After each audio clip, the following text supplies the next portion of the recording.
Hey, Humo Soldiers, thanks for listening to the show. For those of you who have considered signing up on Apple for the subscription feed and to premium on Supporting Cast, available at humanmonsters.supportingcast.fm, there are benefits like early releases and bonus episodes. They are also available to Patreon donors. The Patreon account link is www.patreon.com/leader1. That's www.patreon.com/leaderone. I will begin adding bonus episodes and early releases to Patreon soon. Now there will be monthly merch contests for all of you. I am no longer offering just t-shirts. Here's the complete list of items. Hoodies, women's cotton t-shirts, men's cotton t-shirts, beanies, baseball hats, desk mats, notebooks, stickers, tote bags, keychains, laptop sleeves, patches, cell phone cases for iPhone and Samsung, pins, day planners, socks, coffee mugs, travel mugs, stainless steel water bottles, wine tumblers, soy candle in a clear glass jar, koozies, cooking aprons, glossed cork coasters. For those of you on Apple, the app values your privacy, as they should, and the only way I can enter you into the contest is for you to email me at morgansvariety@gmail.com. That's morgansvariety@gmail.com, whereupon you give me your full name and I can enter it into the draw. Stay tuned, and the winners will be contacted when they win. Thank you so much for listening.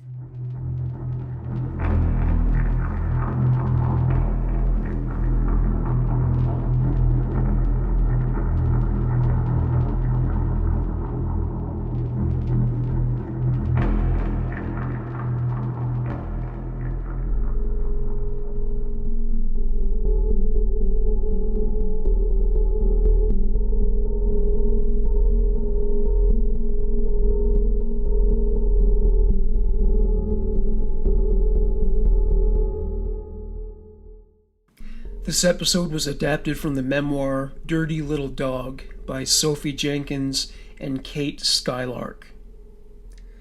Summer 1976. Sophie Jenkins was 8 years old.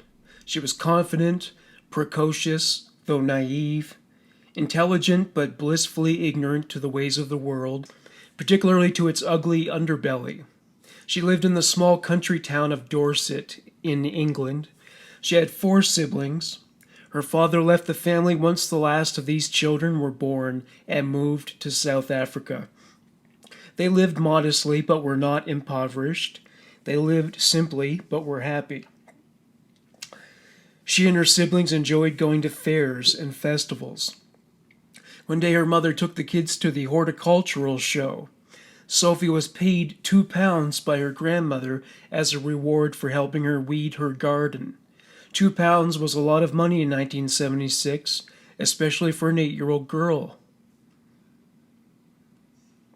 During their first hour at the festival, Sophie, her mother, and her siblings roamed as her mother was on the lookout for her sister, who brought her 2 sons. After her mother and aunt found each other, they let the children explore the festival on their own. After buying ice cream, Sophie got separated from the other kids. She preferred to go about it alone. She enjoyed the liberty. Her siblings would have been critical of her choices when it came to playing games and spending money. The absence of that was also a welcome relief. After a lengthy stroll, Sophie arrived at a stand that was bedecked with plush stuffed toys. There was more variety and better quality to these toys. The animal toys looked very realistic for 1976, and she was impressed. She was particularly taken with a stuffed dog that looked very realistic. She didn't realize a man was standing behind the counter until he addressed her. As he rose from a chair, he said, 5 tickets for 10 pence. This struck Sophie as a good deal, so she paid the fee for the tickets. He picked up a plastic container and put it on the counter. She was mystified. He said, "There you go, my love. Just pick out your 5 tickets and make sure they're good uns." Sophie drew the tickets but was disappointed to find that the numbers did not correspond to the number on the dog toy. The man said, "Never mind, love, have another go." He shook the container again. Sophie said, "No thanks." She stepped away from the stand and walked away. Sophie still wanted that dog toy. She contemplated asking her mother to buy it, but she knew she wouldn't because of her argument that if she bought one for Sophie, she would have to buy one for all the children, and she just simply couldn't afford it. Sophie decided to go back to the stand to buy more tickets. When Sophie returned to the stuffed animal stand, she found that a crowd of children had assembled. To her relief, none of them won the dog, of which there was only one. When it was her turn to approach the counter, the man said, "You back again, love?" He looked to be in his early 30s. He had yellow, stick-like teeth. He was scrawny and generally ugly, top to bottom. As far as the sketchy carny archetype goes, the stereotype held up. She said, "Can I have another go, please?" He said, "Right you are." He grabbed the container with the tickets and placed it before her. She bought 2 sets of 5 tickets, but never won the dog. He said, "Bad luck, eh?" Sophie was caught up in gambling fever and shouted, "I just really want that dog." He said, "Yeah, I really like that one too.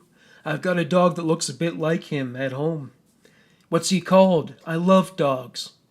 "He's called Barney. I've had him since he was a puppy." The man pointed to the stuffed dog. "He looks like Barney when he was little. Do you have a dog?" "We used to. His name was Rusty. But he died. He had to go to the vet's, and the vet gave him an injection, but he still died." The man asked her many questions, and she was glad that it wasn't the usual fare with adults. He asked her about her pets and her dad.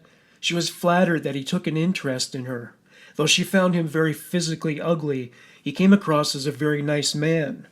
He told her he was a teacher, and she assumed he had to be a good person based on that. She trusted teachers. At one point he said, "Look, would you be able to help me with something?" "What do you want me to do?" "I need to take a break and go and do some things, but I can't leave the stall. Would you be able to watch it for me and make sure no one steals any of the teddies? I'll pay you £1 if you do it properly and make sure nothing gets nicked." "Okay, I will." "What's your name?" "Sophie Jenkins." "What's your name?" "My name's Martin. And if your mom comes by, just tell her I'll be back at 3. Sophie was proud to have her first paid job outside of familial obligations. She guarded the toys with her life. She even took tickets and payments from people wishing to win prizes of their own. Martin returned earlier than she anticipated. He said, "So, what's going on here then? Did any burglars come for them teddies?" "Well done. You must have been a very good stall helper. That's definitely worth £1." He handed her a green pound note. She was excited. She enjoyed this experience so much, the rest of the fare paled in comparison. She wanted to remain the stall helper. She said, "I can stay and help you for a bit longer if you want." Martin said, "Well, that would be good help. It gets tiring working on the stall all day. But what I need is a really good helper. I have another job that needs doing, but it is really special. I need some more tickets folded up, but it needs to be done properly. I think perhaps you are a bit too young to do that." No, I can do that." Over the next 2 hours, Martin and Sophie talked. He complimented her on how clever and mature she was for her age. He laughed at her jokes. He paid her another £2 for the afternoon's work. He told her he traveled around frequently, making his living at other festivals. He mostly camped outside as his dwelling. Sophie was very taken with that idea and told him she wanted to do the same as an adult. He told her he raised money for charities like the RSPCA. Martin was the paternal figure she lacked. His chain smoking was a put-off. Sophie's family viewed smoking as a disgusting habit. Martin's yellow tobacco-stained fingers were repulsive. He stunk of cigarettes, or fags as they're called in England. She could have accompanied his every exhalation with projectile vomiting. At one point he said, "It's a shame you can't help me tomorrow too, but I'm going away to another festival a long way from here. I could really have used your help, and I would have given you that dog too." "I'll come with you." "No, you can't. I have to leave in a minute and drive quite a long way away, and your mum will want you home soon." "No, she won't mind." "Well, you'll have to go and ask her and bring her here for me to talk to, but you'll have to be really quick because I'm packing up soon." Sophie ran off to find her mother. Sophie caught up with her mother and said, Mom, I helped a man on his stall, and he wants me to help again tomorrow, and you have to come with me and talk to him, right now." "What are you talking about, Sophie? What man?" "The RSPCA man. He needs me to help him, but you have to say it's aloud. But he's leaving soon. Please, Mum." "Sophie, we need to go." "I don't know. Where is this man? We don't have time." Her mother was irate by now. Sophie's siblings were getting impatient to leave. As Sophie and her family were leaving, they passed Martin's stall. Not only had he not left, but he hadn't even begun to pack up. When Martin saw them, he came out from behind the stall and approached Sophie's mother with his hand extended. He said, "Ah, you must be Sophie's big sister. I'm Martin Bloom. Delighted to meet you. Is your mum around?" People frequently addressed her on those terms because she was a very attractive and youthful woman. Flattered, her mother said, "Silly, I'm her mother, and these are my children." "Oh my goodness, I would never have thought. I'm sorry, Mrs. Jenkins. Sophie has been a fantastic help to me this afternoon. I do hope you don't mind that I let her help me on my stall. It's quite difficult running the stall completely on my own." Her mother had a lengthy conversation with Martin, and they got on well. She was pleased to hear about his involvement with the RSPCA, as she had been involved in fundraising efforts. They hit it off so well they seemed to forget about Sophie. At one point Sophie said, "Mom!" She pulled at her mother's hand. "Can I go with him tomorrow? Please, Mum?" "What's all this about tomorrow?" Martin said, "Well, I told Sophie I'd have to clear it with you. It's not a big deal, but I could really use Sophie's help tomorrow at a big show I'm going to in Kingston. It's really just to help me prepare the tickets and to look after the stall if I need to nip out and get some lunch or go for a pee. Usually I have someone to help, but I'm on my own this weekend." "But where are you going to be staying?" "I always take my tent, and I've already booked a place at a campsite outside of town. I have a couple sleeping bags and pillows in the car already, because I usually bring my own daughter, Justine, to help. She's with her mother this weekend." Her mother nodded in silent acknowledgement, knowing as she did what it is like to be a single parent. Martin said, "I have a Primus stove for making tea in the morning, and I have some bread and jam for breakfast.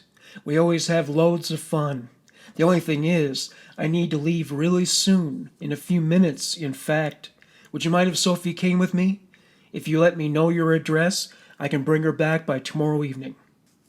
Her mother trusted him enough that she said, "I can't see why not." As Martin drove himself and Sophie away from the festival, she was excited about what the following days had in store. They didn't even stop by her house to pick up clothing and toiletries. Martin promised her mother that he would buy Sophie a toothbrush en route to the campgrounds. He told her that Justine's pajamas were in back of the car, and she would wear the same outfit of clothes the following day. Sophie felt grown up riding shotgun next to Martin. He didn't make her wear the seatbelt, and she enjoyed that little act of rebellion. He wasn't talking much anymore. He just smoked compulsively. He didn't seem to regard her at all. Wheels were turning in his mind, but there was no indication of the content of his thoughts. An hour after they departed, Martin turned down a dirt road in a rural area. He arrived at a field and drove across until he found a spot to his liking and killed the engine. It was the only vehicle in the field. It was nearly dark, sometime between 8 and 9 p.m. Sophie expected to see a campground populated with other people occupying tents and campers. She said, "Where are all the other people?" He said, "It's not that sort of campsite. I just know the farmer here, and he lets me use his field to stay in. You stay in the car while I put up the tent." Martin wasn't joking around with her. He didn't smile anymore. He didn't say much of anything. He appeared to be preoccupied to the point where Sophie barely registered on his radar. It was dark when Martin returned to the car. It was cold. Sophie began to regret going with him. Martin said to her, "It's ready. I've got the kettle on." She was intrigued by the idea that he would boil a kettle inside a tent. She wanted to have a look at the apparatus. Martin opened the flap of the tent and Sophie looked inside. 2 sleeping bags and pillows were laid out. He set out some tea and related paraphernalia. The kettle was set up atop a hot plate. A small table was set up with cups, plates, milk, a plate of sausage rolls, and a box of cookies. The tent was lit with camping lanterns. The stuffed animals were lined up at the rear.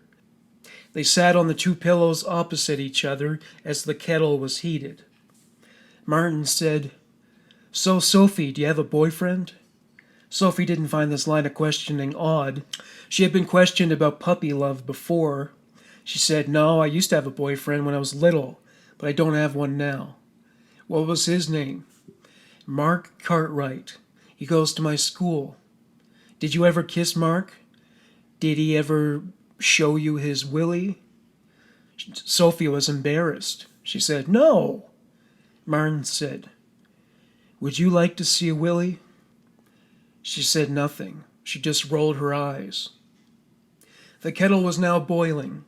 It drew Martin's attention away from the conversation, much to her relief. Martin and Sophie had tea and ate. They played a card game called Snap. They played a round of I Spy and a memory game. They played late into the night. When it was midnight, Martin announced it was time for bed. As Martin cleaned the stove and Sophie rinsed the teacups with water, she suddenly remembered that they forgot to buy her a toothbrush. He said, "It doesn't matter. We'll get one in the morning. I don't brush my teeth every night anyway." One only needed to look between his lips for evidence. Her family defied the stereotype of the dentally challenged Brits. Martin was the archetype. If he had had a white mustache, it would no doubt have had that yellowish-brownish spot in the middle. She said, "Where are the pajamas?" "It's too hot for pajamas tonight. You'll get really warm in that sleeping bag anyway." She got into the sleeping bag. The zipper had been pulled all the way down.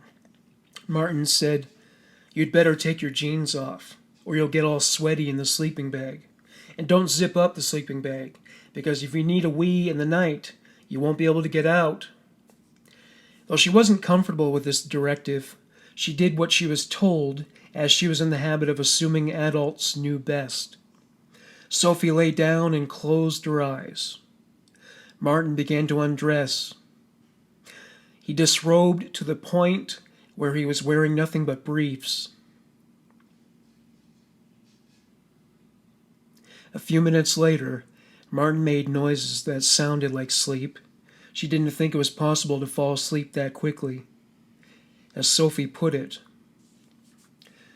Martin rolled over to face my back, and a hand fell on my side, as if he had absent-mindedly done it in his sleep. I inched away, but as I did, he made a snuffly sleeping noise and snuggled up further, so that his body was tight against mine. His left hand moved onto my bare tummy. My heart pounded. I was just massively confused. Was he really asleep? It seemed like he was doing this intentionally. I tried to pull away again, but each time I did, it seemed to stir him into snuffling noises and more supposed sleepy movements. Each time this happened, he moved closer and tighter against me so that eventually his bare chest was against my back and his legs were touching mine. His sleeping bag was also unzipped, but the open edge of his sleeping bag was next to the open edge of mine, allowing him easily to get closer. I really began to feel uncomfortable. I didn't like having a grown man cuddled up behind me, and I hoped he would eventually turn over to face the other way. I lay still, not budging an inch. I couldn't risk moving and prompting him to another of his snuggling up movements. Then the tea hit my bladder. She said, "I need a wee." He said, "Okay." She could tell from the clear tone of his voice that he hadn't been sleeping. She began to search for her clothes. He said, "What are you doing?" "Putting my jeans on." "I'll take you." "No, I want to go on my own." As she searched for a place to relieve herself, she looked over at the tent and saw that Martin had stuck his head out the flap and was watching her. She couldn't bear the thought of him watching her urinate, so she squatted and faked it. She pulled up her jeans with a bladder on the precipice of bursting and headed back to the tent. As Sophie took to her sleeping bag, Martin said, "You need to take your jeans off." Sophie rejected this suggestion, getting settled into the sleeping bag fully clothed. She told him she was cold. To quote Sophie, "The thick denim was cold and damp from the long grass and was now icy cold, but I felt more protected from his body in its horribly close proximity. My feeling of safety was short-lived. Martin didn't even pretend to be asleep this time, but simply sidled up behind me and immediately started to slide his hand down my tummy, groping his way inside the elastic of my pants. I said not a word. My mind was hot with confusion, and my tummy was full of snakes.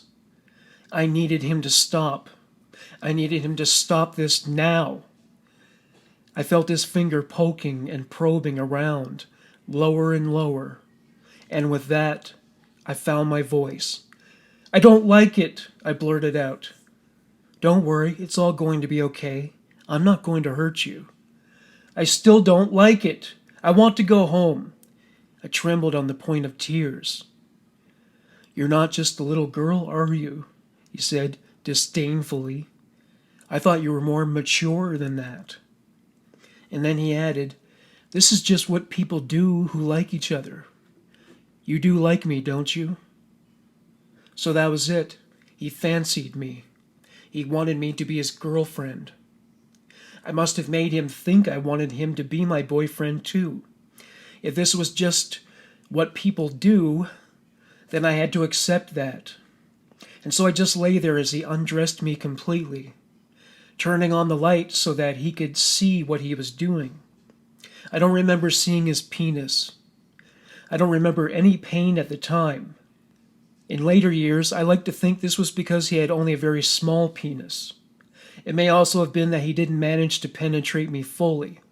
I do remember him climbing over me, trying to push something against me between my legs. I remember turning my head to the side to escape his foul breath as he grunted and made a noise like he was enjoying food. I had no fear that I would die.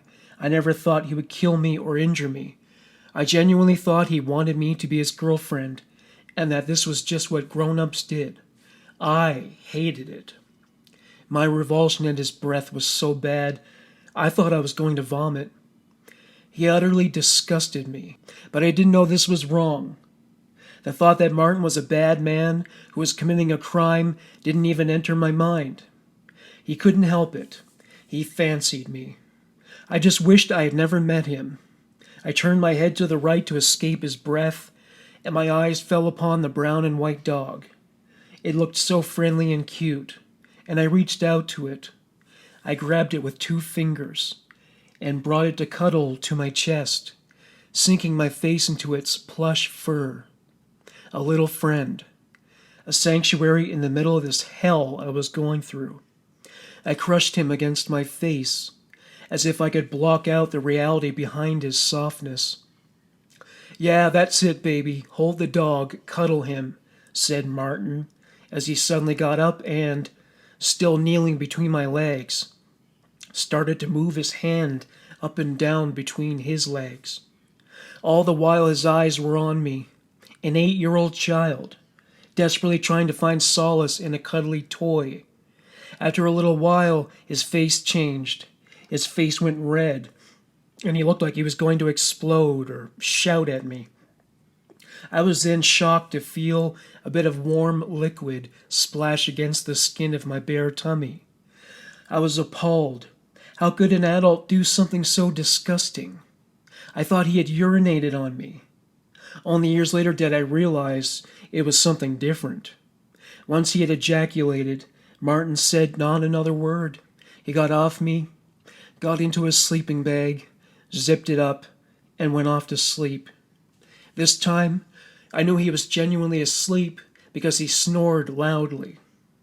Martin hadn't even given me anything to clean myself up with, but instead left me alone with a puddle of his filthy mess to deal with myself. In the months and years that followed, it would be this failure to help me clean myself off that would infuriate me the most. It is this detail that still makes my blood boil and evokes the greatest feelings of hatred toward him. All he had to do was hand me some tissue or a bit of kitchen roll. Martin had both rolls of loo paper and kitchen roll packed in the bags that contained the tea things. But rather than get either for me, he just lay down and went to sleep, leaving me to have to grope around for something with which to wipe myself. The lantern was still on, and I could see my own coat lying next to me. I knew a tissue was in the pocket, as it always was, and after retrieving it, I did my best to wipe this vile wee from my skin, throwing the tissue out of sight to the back of the tent. I still had my dog for comfort, although his fur had also become wet with Martin's fluids. I wiped the filthy liquid off against the ground sheet as best I could, and cuddled him tight. He was a little damp, but he was still my friend. I buried my face into the dry part of his fur and breathed his clean new toy smell.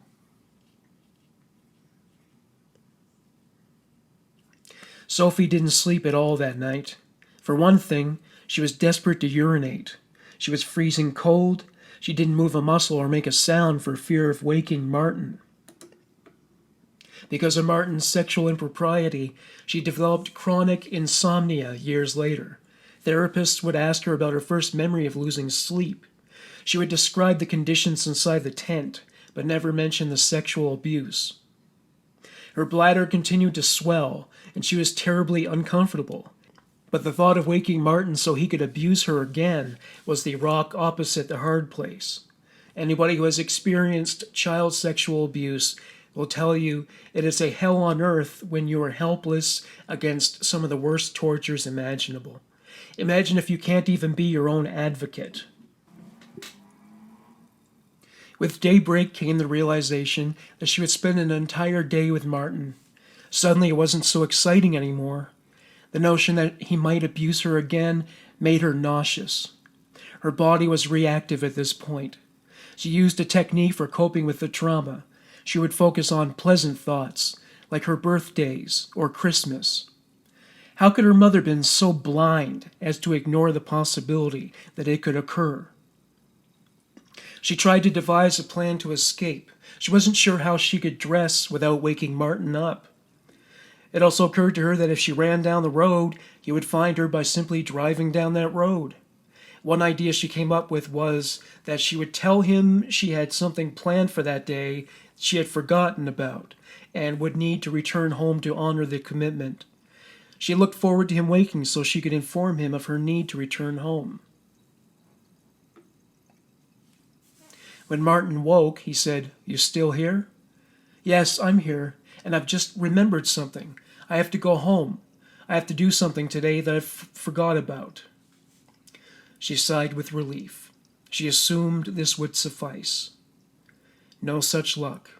No. Your mom said I was to have you back tonight. I'll take you home tonight." Her heart sank. She awaited the rest of the day with anxiety and dread. His breath was so rank it filled the tent as he spoke. A sewer rat would have retched and dragged him a breath mint. Martin said, "I'll make some tea in a minute, but I want you to do something first. I'm going to show you something. I want you to warm me up a bit." He reached inside her sleeping bag. He grabbed her hand and balled it into a fist. He pulled it toward his crotch. He said, "Open it. Open your hand." As Sophie tells it, I obeyed, and he pressed my hand against something warm and hard, like a long bone. "Put your hand around it. Hold it, like this, a bit tighter. That's it. Now move your hand up and down, slowly. That's it. That's it." He held his hand around mine as he used my small hand to pleasure himself. After a short time, he made that same angry noise, like he was exploding, and let my hand go free. What was next? Was this game going to continue all day? Would he try to push his penis against me again? The sick feeling returned, and I started to retch. I tried to think of Christmas thoughts, but it wasn't working this time. I was crying silently. Tears were falling, but I was making no sound. "Do you want some tea?" Martin asked as he dressed himself. "I'll get the stove on and warm us up." I shook my head. Martin ignored me and made 2 cups of strong tea again. He also made me a jam sandwich. I couldn't eat a thing. I couldn't drink a thing. I would have vomited if I had tried. My bladder was now bursting with pain, and my mind was in turmoil. I needed to urinate desperately, but I dared not go in front of him. I would eventually have to wet myself, and that thought was horrible to me. I remember thinking, this is the worst thing that's ever happened. This is the worst thing that's ever happened. I just clutched my dog and wiped my tears away with his fingers. "Hey, I didn't say you could have that dog yet." Martin snatched my little talisman from my hands and threw it back with the rest of the toys. "You can have that once you've finished helping me today." He packed up while I sat silently. Martin drove them to a public washroom. He insisted on going first. He locked Sophie in the car. It was consistent with his selfish behavior. Trauma is a way of poking holes in long-term memory, and Sophie remembers very little from the rest of that day. One thing she does recall was that when she and Martin entered the festival, he became cross with her. He said, "Get rid of that sour face. You'll get me in trouble. No one will buy any tickets from you looking like that." The rest of the day, Sophie would put on a pleasant facade as Martin interacted with customers. It belied her inner turmoil. She had just had 2 experiences that scarred her, and they were wounds that would never completely heal. She didn't remember much else about their day at the festival except that Martin forced her to give him a hand job before they left. To quote Sophie, "He forced me to sit with my legs spread apart while his left hand was forced down the front of my pants, his rough yellow fingers poking around, trying to probe away inside me. My little hand was on his horrible organ, and his right hand was on mine, moving up and down as he made that horrible noise. I never once looked at what I was doing between his legs. Something just prevented me from doing that, as if by seeing his penis, everything would become more real. I just stared past him through the window, watching people just a few feet away, getting into cars and driving away. I could hear their voices, but I didn't call to them. There was not a chance of that. In fact, I was terrified one of them would see what we were doing. Martin finally gave her the stuffed dog and dropped her off at home. He didn't get out and escort her to the house. He didn't thank her for all she had done for him. He didn't even say goodbye. He just said something to the effect of, "There you go." And that was that. As he drove away in his Volkswagen Beetle, the clicking sound in the engine would leave a mark on her, a trigger that would have her blood pressure skyrocketing years later. When Sophie got inside, she went straight to her bedroom and reclined on her bed. She thought to herself, "It's over. It's over. It's finished. I'm home." Sophie couldn't bring herself to tell her mother what Martin had done. Many people wonder why victims of sexual abuse do not report what they experienced. LaCasaCenter.org has some answers. The reasons many survivors remain silent are not black and white. They are complex. Self-blame. Survivors often don't tell because they think they did something wrong or didn't do something right. Quite simply, they blame themselves. They assume there is something they could have done to stop the abuser. They regret what they did or what they did not do. They wonder if the perpetrator would have stopped had they screamed louder or fought harder.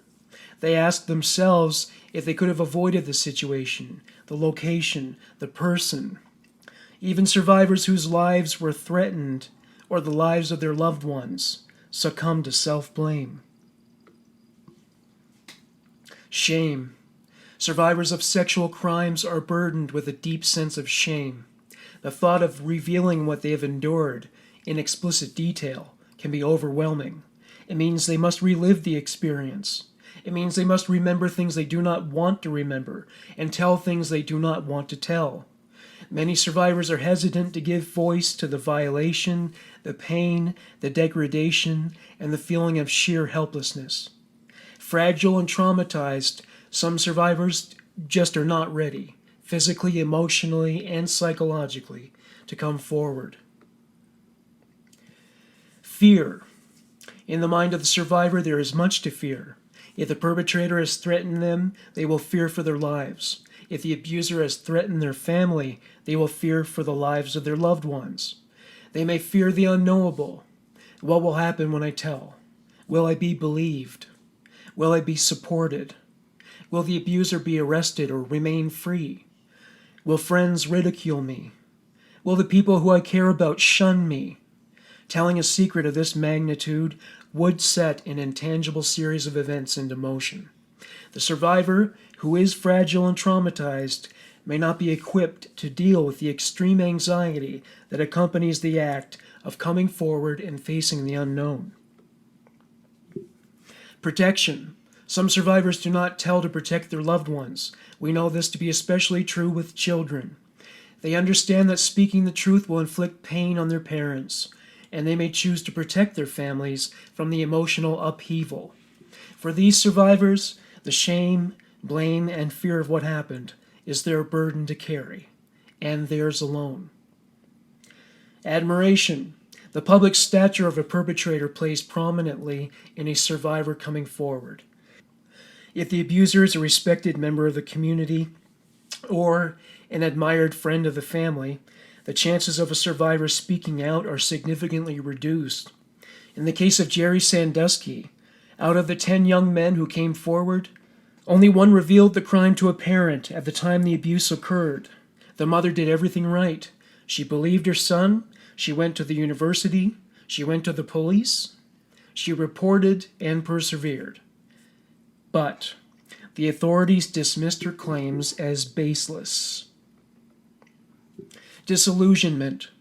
A crime of this magnitude forever changes a child's life view. The belief that the world is a safe place is shattered. Children grappling with the aftermath of sexual abuse are in coping mode. The shock of their experience stuns them into silence. The process of healing and recovery takes tremendous energy. They do not possess the strength to undergo further trauma. It takes everything they have just to carry on. Sophie's mother was wrapped up in taking care of Sophie's siblings and attending to general domestic matters. When she did finally address Sophie directly, she had nothing better to say than to indicate the stuffed dog and say, "Isn't that a bit babyish?" Another reason Sophie didn't mention the abuse to her mother was that sexuality in any form was a taboo subject in their household.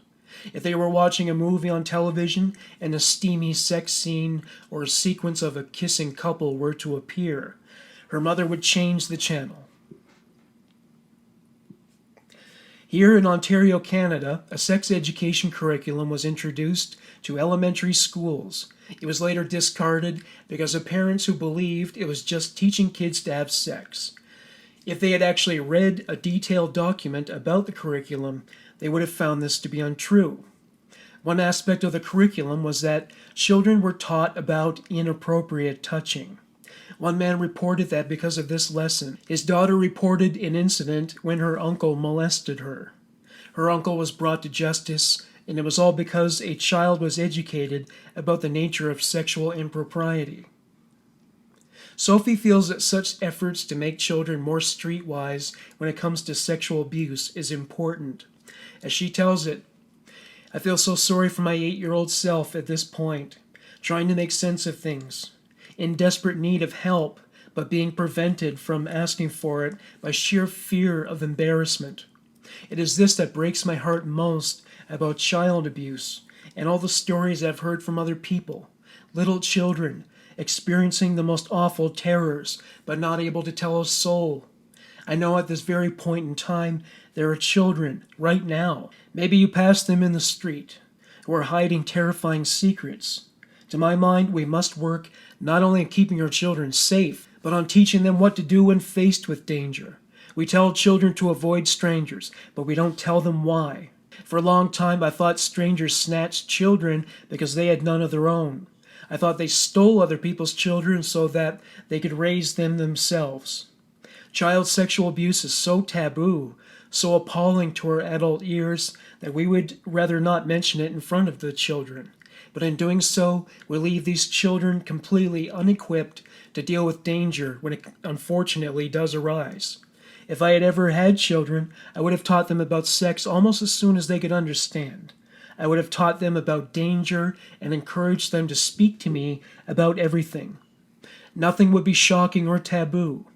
The sexualization of children is disgusting, I agree, but I think letting them grow up ignorant of danger is nothing short of a crime.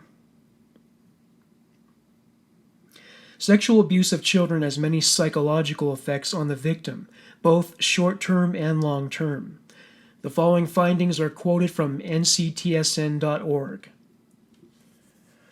Children who have been sexually abused may display a range of emotional and behavioral reactions, many of which are characteristic of children who have experienced other types of trauma. These reactions include an increase in nightmares and/or sleeping difficulties, withdrawn behavior, angry outbursts, anxiety, depression, not wanting to be left alone with a particular individual, sexual knowledge, language, and/or behaviors that are inappropriate for the child's age.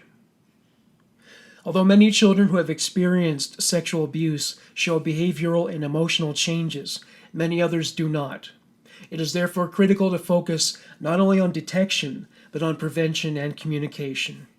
By teaching children about body safety and healthy body boundaries, and by encouraging open communication about sexual matters. Age-specific effects. Very young children might engage in traumatic play in which a child reenacts some aspect of the experience. For example, a child may act out running away from a bad man over and over again. The play may or may not be specific to the sexual abuse. You might see other signs of stress, an increase in oppositional or withdrawn behavior, tantrums, or nightmares. The child might engage in age-inappropriate sexual behavior, such as trying to engage another child in oral genital contact or simulated intercourse. The child might talk about her body as being hurt or dirty. As children grow into adolescence and develop more autonomy, the difficulties they can get into may be more serious. Teenagers might be more likely to abuse substances or engage in high-risk behaviors, including indiscriminate sexual behavior. A teenager avoiding traumatic reminders may withdraw socially. Self-cutting and suicidal behaviors are also more common among adolescents. Long-term consequences. Research has repeatedly shown that child sexual abuse can have a very serious impact on physical and mental health, as well as later sexual adjustment. Depending on the severity of and number of traumas experienced, child sexual abuse can have wide-reaching and long-lasting effects. Those who have suffered multiple traumas and received little parental support may develop post-traumatic stress disorder, depression, and anxiety. Their ability to trust adults to take care of them may also be jeopardized. Sadly, when children do not disclose sexual abuse and/or do not receive effective counseling, they can suffer difficulties long into the future. As one child expressed it, abuse is like a boomerang. If you don't deal with it, it can come back to hurt you.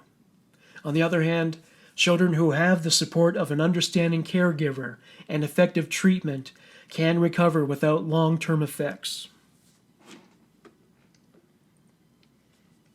Sophie began wetting the bed due to nightmares about being naked and desperate to relieve herself in front of people. The memory of the sexual abuse did not disappear into the unconscious, and a psychological change came over Sophie. She developed unresolved anger. She would torment her siblings by saying hurtful things. She would torture her baby brother by squeezing his fingers until he cried. Naturally, her mother was baffled that Sophie's temperament would run rancid. She used to be a contented and relatively mild-mannered and agreeable child. She would say things like, "You're such a hard girl these days, Sophie." She was also frustrated by the bedwetting, which by then became an almost nightly occurrence. On the way home from school, Sophie would plan out how she was going to sequester herself in her room. Her biggest fear was that one day the doorbell would ring, and it would be Martin appealing to her mother to have another camping trip with Sophie. Not only did she refuse to answer the door when she heard the bell, but she would run to her bedroom, close the door, and hide in a corner. One day, Sophie called on her friend Joanne at Joanne's house. Sophie had a proposal. "I've got a plan. How'd you like to run away with me?" Joanne said, "Love to." She said she hated her brother and would be much happier living with Sophie in a disused barn they both knew about. Sophie said, "But we have to go today." Sophie was convinced that if they didn't run away that day, it would never happen. Joanne was agreeable. The girls gathered as much money as they could and bought food and other supplies to take with them to the barn. When the time came for Sophie to pick Joanne up, Joanne told her she had decided against running away. Crestfallen, Sophie went home and cried as she ate all the food supplies she gathered. Sophie became difficult.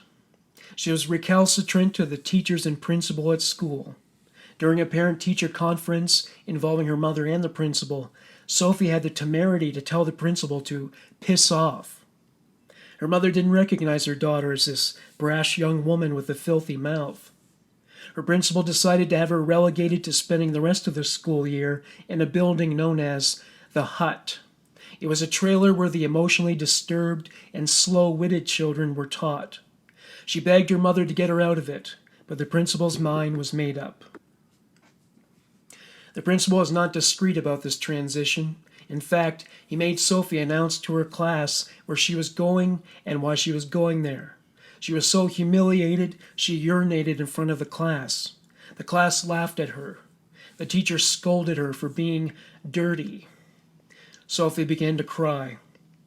The teacher said, "I don't know what you're crying about. You're not the one who has to clear it up. The nightmares about Martin continued for years. Many victims of childhood sexual abuse become highly promiscuous, but it had the opposite effect on Sophie. She was unable to enjoy an intimate relationship with a boy. This continued well into her 20s. She lost her virginity at the age of 26 because the thought of having a man's hands on her disgusted and terrified her. Sophie attempted suicide many times. Following her latest attempt in her 24th year of life, she decided to start living instead of merely existing. Sophie went to college to train to become a special needs teacher. She was fortunate enough to be hired to work in that role. On her first day, the unthinkable and unimaginable happened. It turned out that a man named Martin Brett was among the staff. The same Martin that sexually abused her as a child. He did tell her back then that he was a teacher. She recognized his voice and the nicotine stains on his fingers. He cleaned himself up somewhat, but to her, he was always the same creepoid who abused her. She was so triggered by this event she cried hysterically on the bus on the way home. She even wet the bed that night, which she hadn't done in years. The next day, she approached Martin and said, "Excuse me, do I know you from somewhere?" He said, "No, I don't think so." He turned away. He seemed flustered. One of their colleagues said to Martin, "Are you okay, Martin?" He said, "Oh, yeah, I just forgot something." He picked up a cache of documents and quickly vacated the room. She had feared him for years. Now she had turned the tables on him, and it was empowering. She began to stalk him around the campus, reveling in the fact that she could make him squirm. She held legal retribution in her hands, and he knew it. She even got permission to sit in with his class under the guise of expressing a desire to observe children with Down syndrome, Martin's intellectual peers. You may be disappointed to find out that Sophie never brought Martin to justice. She didn't get a chance. He committed suicide by hanging from a tree. His self-lynching was covered in a local newspaper. The article cited financial problems as a motivating factor in his decision to end his life. Sophie was surprised to find herself feeling guilty because of the fact that she may have been the one who was truly responsible for his death. Ultimately, she felt no sympathy in the long run, especially not when she found out that he hadn't tied the noose properly, and he struggled for a long time before he asphyxiated. Eventually, these feelings gave way to inner peace and contentment. She concluded her story thusly: "I'm not 100% over it, but it is over. All that's left is for me to forgive my mother. I'm working on that." Thank you for listening to Human Monsters. Bye for now.